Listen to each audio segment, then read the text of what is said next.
Bonjour aux curieux et aux esprits ouverts. Welcome on board Global Health, Vet Agro Live saison 2, c'est parti.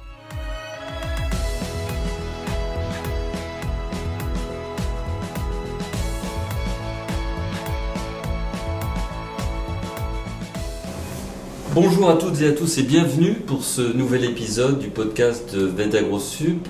Nous avons le plaisir aujourd'hui d'accueillir Emmanuel Gillot-Fromont. Emmanuel, bonjour.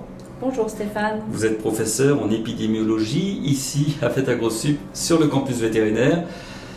Et nous allons parler aujourd'hui d'un pôle qui s'appelle EVAS. EVAS, c'est un acronyme peut-être étrange pour nos auditeurs. Premier décryptage, de quoi s'agit-il ? Alors il s'agit du pôle d'expertise vétérinaire et agronomique animaux sauvages, donc, qui est un pôle interdisciplinaire qui regroupe les nombreux collègues qui travaillaient déjà sur la santé de la faune sauvage auparavant sur les 2 campus et dans les 3 formations. Alors nous avons déjà évoqué ce pôle dans un autre podcast que je vous invite à réécouter sur notre plateforme et via les réseaux sociaux. Concrètement, ce pôle d'expertise fait intervenir différentes disciplines de différents cursus. Est-ce que vous pouvez nous décrire cela, Emmanuel ? Alors actuellement, il y a une trentaine de personnes qui participent au pôle EVAS et effectivement, ça regroupe à la fois des disciplines plutôt vétérinaires. Donc, par exemple, moi je suis épidémiologiste, mais on a aussi de la toxicologie, de la microbiologie, de la parasitologie, de la pathologie et d'autres domaines vraiment vétérinaires. Et puis on a, issus du campus agronomique, des collègues qui sont plus agronomes, géographes, sociologues. Et puis enfin, à l'ENSV, on a aussi des collègues qui sont plutôt dans le domaine des sciences humaines et sociales, comme les sciences politiques, et puis plus généralement qui s'occupent de santé publique vétérinaire.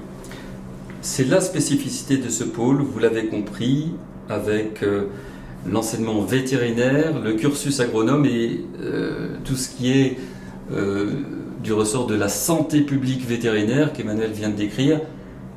Un peu plus précisément, l'enseignement, quelles sont les formations dispensées au sein de ce pôle ou via ce pôle ?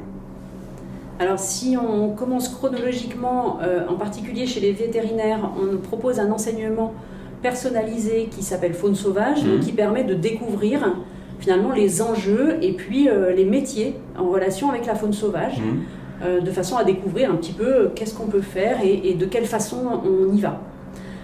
Pour les agronomes, on se positionne un petit peu plus tard parce qu'on a pas mal d'enseignements dans l'option qui s'appelle AEST, Agronomie, Environnement, Santé et Territoire, dans laquelle effectivement on parle de santé de l'environnement. Et puis on a ensuite une formation continue qui vient d'ouvrir, qui est le diplôme inter-école santé de la faune sauvage non captive, qui est plutôt destiné aux vétérinaires déjà formés. On mesure bien le croisement de ces disciplines qui répond sans doute à une demande également des étudiants avec un besoin d'ouverture. C'est ça, c'est pour ça que ça fait partie des enseignements personnalisés pour lesquels finalement une partie des étudiants va aller plus loin que le cursus basique de l'ensemble. Après, il y a un certain nombre d'enseignements aussi qui vont concerner tous les étudiants. Par exemple, en pathologie infectieuse, on va parler de maladies qui concernent la faune sauvage, donc il va y avoir également des formations dans ce domaine-là. Les formations de soins, par exemple, aux nouveaux animaux de compagnie, sont des formations qui sont également très utiles pour la prise en charge de soins sur les animaux de la faune sauvage. Et en préparant ce podcast, ce rendez-vous, j'ai entendu parler de futurs projets du pôle. Est-ce que vous pouvez en citer au moins un ? J'ai l'impression qu'il y a...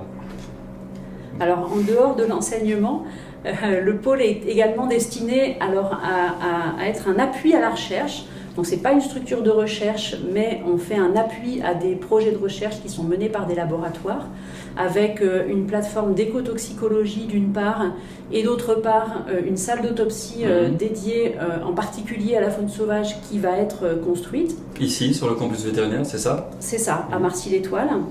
Et d'autre part, le pôle répond à des demandes, à des sollicitations. Donc c'est une forme d'expertise pour laquelle on est sollicité en tant que groupe interdisciplinaire. Par exemple, on est un petit peu le référent scientifique de l'élaboration qui est en cours d'une stratégie sanitaire d'abord dans les parcs nationaux Oui. et de plus en plus, maintenant plus largement, dans les espaces protégés français. Et donc là, il y a besoin de réunir pas mal de disciplines pour savoir comment on fait pour faire une stratégie de surveillance, une stratégie d'action, le cas échéant, et une stratégie de ce qui va autour, de communication, de formation du public, etc. Merci beaucoup Emmanuel pour ce décryptage du pôle EVAS. Ce sujet passionne de nombreux jeunes vétérinaires ou futurs vétérinaires. Toutes les informations sur ce pôle d'expertise sont en ligne sur la page de ce podcast. Ce rendez-vous est à retrouver bien sûr avec le hashtag VetAgroLive. Emmanuel, encore une fois, merci. Merci Stéphane. Nous vous donnons rendez-vous pour un prochain rendez-vous. D'ici là, prenez soin de vous.